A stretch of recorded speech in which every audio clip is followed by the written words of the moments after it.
Human rights پی کے میں ہوں آپ کا ہوسٹ اشتیاق چودھری۔ ناظرین، ہیومن رائٹس میں آج بات کریں گے جو لیٹسٹ امینڈمنٹ آئی ہے prevention of electronic crimes act 2016 میں، وہ کیا ہیں۔ آپ نے دیکھا ہوگا کہ میڈیا پہ بہت زیادہ شور مچا ہوا ہے۔ دراصل کیا کوئی نئی بات اس میں آئی ہے جو پہلے اس قانون میں نہیں تھی؟ اگر ہم اس امینڈمنٹ کو دیکھیں جو امینڈمنٹ آرڈیننس کے ذریعے آئی ہیں پہلے سے موجود قانون میں، تو بنیادی طور پر 3 سیکشن کو انہوں نے امینڈ کیا ہے۔ اس میں جو سیکشن 2 ہے ڈیفینیشن کا، اس کی کلاس 25، اس کو امینڈ کیا ہے۔ سیکشن 2 جو کلاس 25 ہے، اس سے قبل اس میں ایک جو پرسن کی جو تعریف تھی وہ صرف ایک نیچرل پرسن ہے۔ جیسے نیچرل پرسن وہ ہوتا ہے جیسے ایک انسان ہے، وہ نیچرل پرسن ہے، تو وہ اس کے خلاف کیس ہو سکتا تھا یا وہ خود کر سکتا تھا۔ ایسا نہیں تھا کہ کوئی ادارہ اس کے خلاف کیس کرتا، اس کے لیے پرسن کا ہونا ضروری ہے، نیچرل پرسن کا، یعنی کہ فرد کا ہونا ضروری ہے۔ اس قانون میں جو پرسن کو انہوں نے امینڈ کیا ہے اور پرسن کی ڈیفینیشن میں اب ایسوسیشن کو شامل کر دیا ہے۔ اسی طرح کوئی بھی ادارہ جو ہے کوئی وہ شامل کر دیا ہے، کوئی بھی انسٹیٹیوشن ہے، اور اس کے لیے ضروری نہیں ہے کہ وہ کسی بھی پرسن کی طرف سے لانچ کی جائے گی اپلیکیشن، یا کسی پرسن کے خلاف کی جائے گی۔ یعنی کہ ایک ادارہ اور ایک دوسری ایک سوسائٹی ہے، فار ایگزامپل، وہ سوسائٹی کے تمام افراد کے خلاف بھی وہ ایف آئی آر ہو سکے گی، قانون حرکت میں آ سکے گا۔ جبکہ اس سے قبل وہ جو ہے صرف ایک ہی شخص کے خلاف یا ایک سے زیادہ اشخاص جو وہاں پہ نیچرل ہوں، ان کا نیچرل ہونا ضروری تھا۔ جیسے اگر آپ ریسنٹ مثال دیکھیں، جو ہمارے سامنے جو کیس ہے محسن بیگ صاحب کا، جو مراد سعید جس میں کمپلیننٹ ہے، اس قانون کی موجودگی میں جو اب آیا ہے، تو اس کے لیے یہ ضروری نہیں ہے کہ مراد سعید جو ہے وہ خود کمپلیننٹ بنتا ہے۔ اس کے لیے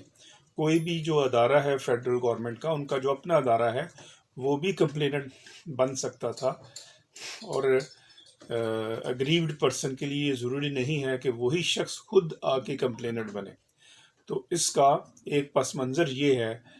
کہ کوئی بھی ادارہ جو ہے وہ اس پہ کمپلیننٹ بن سکے گا اور کسی بھی ادارے کے خلاف بن سکے گا۔ دوسری جو امینڈمنٹ آئی ہے وہ سیکشن 20 میں ہے۔ سیکشن 20 جو ہے وہ یہ کہتا ہے، میں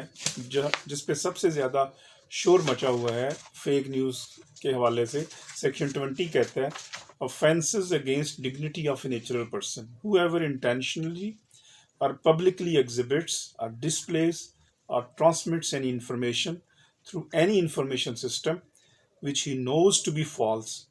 and intimidates or harms the reputation or privacy of a natural person shall be punished with imprisonment for a term which may extend to 3 years or with fine which may extend to 1 million rupees۔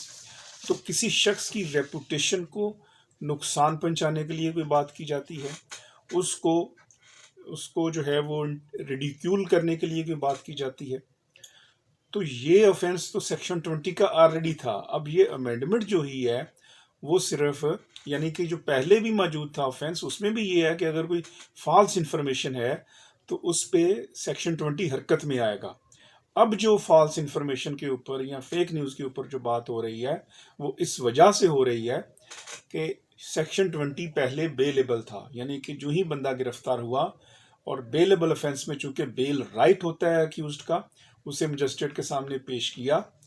تو وہ magistrate اس کی بیل لے لیتا تھا، کیونکہ bailable offence تھا۔ اب انہوں نے یہ کیا کہ اس کو نان بیلیبل کر دیا۔ اب وہ اس کا ایک دفعہ جیل جانا ضروری ہوگا، اور پھر اس کے بعد اس کی بیل اپلیکیشن آئے گی، تو پھر اس کی بیل جو ہے وہ ڈسکریشن ہوگی کورٹ کی کہ اس کو بیل دی جانی چاہیے کہ نہیں دی جانی چاہیے۔ یہ ایڈیشن ہوا یا یہ امینڈمنٹ ہوئی۔ اور دوسری امینڈمنٹ سزا میں کی حد تک ہوئی۔ پہلے جو اس آفینس میں فالس انفارمیشن کے آفینس میں جو سزا تھی وہ 3 سال تھی، اب انہوں نے 5 سال کر دی ہے جو سزا ہے۔ تو لہٰذا یہ جو اب فالس انفارمیشن کا جو قانون تھا وہ پہلے ہی موجود ہے، کوئی نیا نہیں ہے، لیکن صرف اور صرف چونکہ اب اس کی جو آپ یہ کہہ لیں کہ جو اس کی جو نیچر ہے وہ زیادہ گریویس ہو گئی ہے، زیادہ سخت ہو گئی ہے، جس کی وجہ سے بہت زیادہ شور و غل ہو رہا ہے اس کے اوپر۔ اس کے ساتھ جو سیکشن 43 ہے اس میں امینڈمنٹ آئی ہے۔ سیکشن 43 جو ہے وہ ٹرائل سے متعلق ہے کہ جو ٹرائل ہے وہ ٹرائل کورٹ جو اسپیشل کورٹ ہے وہ اس کا کرے گی۔ یہ پہلے بھی تھا، لیکن اب جو سیکشن 43 میں انہوں نے امینڈ کیا ہے وہ یہ کہا ہے کہ وہ 6 ماہ میں ہر صورت ٹرائل کو مکمل کرے گی، اور اگر فار ایگزامپل کوئی رکاوٹ آتی ہے تو وہ بتائے گی کہ اس کے سامنے کون سی رکاوٹ ہے، اور اس کے ساتھ ساتھ وہ ہر ماہ جو ہے اس ٹرائل کی جو رپورٹ ہے وہ بھیجے گی متعلقہ چیف جسٹس ہائی کورٹ کو۔ تو یہ جو ہے ایک سپیڈی ٹرائل کے حوالے سے، ویسے تو کوئی بھی جو عدالت ہے، کوئی بھی جرم ہے وہ سپیڈی ہی ہونا چاہیے، اس پہ تو کوئی دوسری رائے نہیں ہے۔ ایون مرڈر جو ٹرائل ہے ہمارے ہاں وہ سال ہر سال چلتے ہیں، باقی جو اوفینسز ہیں اس میں بھی جب ٹرائل چلتے ہیں تو سال ہر سال چلتے ہیں، پھر تھک ہار کے جب ٹرائل کنکلوڈ نہیں ہوتا تو سسٹم سے اعتماد اٹھ جاتا ہے۔ لہٰذا اس حد تک جو ہے وہ کہ ٹرائل کو جلدی کنکلوڈ ہونا چاہیے، یہ تو ایک اچھا اور پازیٹیو سٹیپ ہے، لیکن چونکہ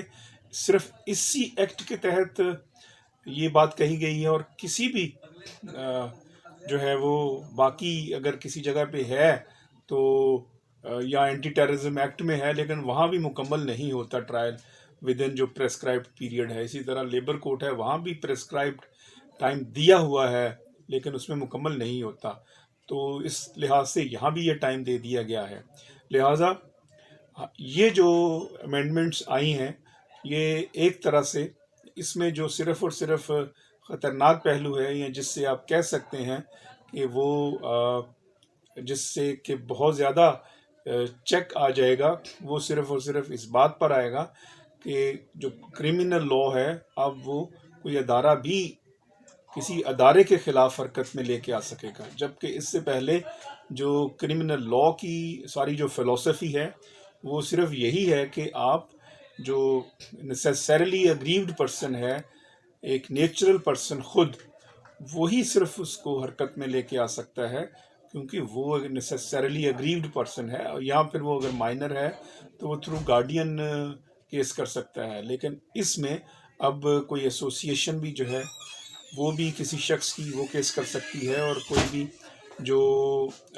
ادارہ ہے وہ بھی کیس کر سکتا ہے اس سے متعلقہ، اور کسی بھی ادارے کے خلاف کر سکتا ہے اس قانون کے تحت۔ تو بنیادی طور پر صرف اس حد تک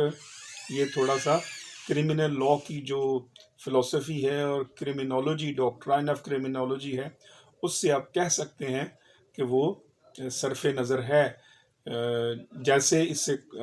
قبل جتنے بھی آفینسز ہیں وہ کوئی شخص کا ہونا ضروری ہے، نیچرل پرسن کا، خواہ وہ کسی کمپنی کا ہو، اگر وہ کمپنی کے اگینسٹ ہے تو اس کمپنی کے شخص کا ہونا ضروری ہے، جبکہ اب اس میں کمپنی جو ہے وہ کوئی بھی کمپنی ہے یا ایسوسیشن ہے وہ کمپلیننٹ بنے گی، اور اس سے جو ہے وہ مقدمات میں اضافہ ہوگا۔ ایک ذمہ دار شہری کی حیثیت سے ہم سب کو بھی چاہیے کہ جو ہے وہ کسی بھی انفارمیشن کو دینے سے پہلے اس کی تصدیق کر لیا کریں، اور کسی بھی شخصیت کو داغدار نہیں کرنا چاہیے، یہ بھی سبق ہے۔ تو اگر ہم تمام اپنے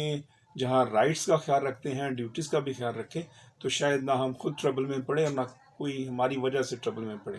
ہیومن رائٹس سے مجھے اجازت دیجیے گا، جانے سے پہلے ہیومن رائٹس کو ضرور سبسکرائب کریں کیونکہ یہ آپ کی آواز ہے۔ والسلام۔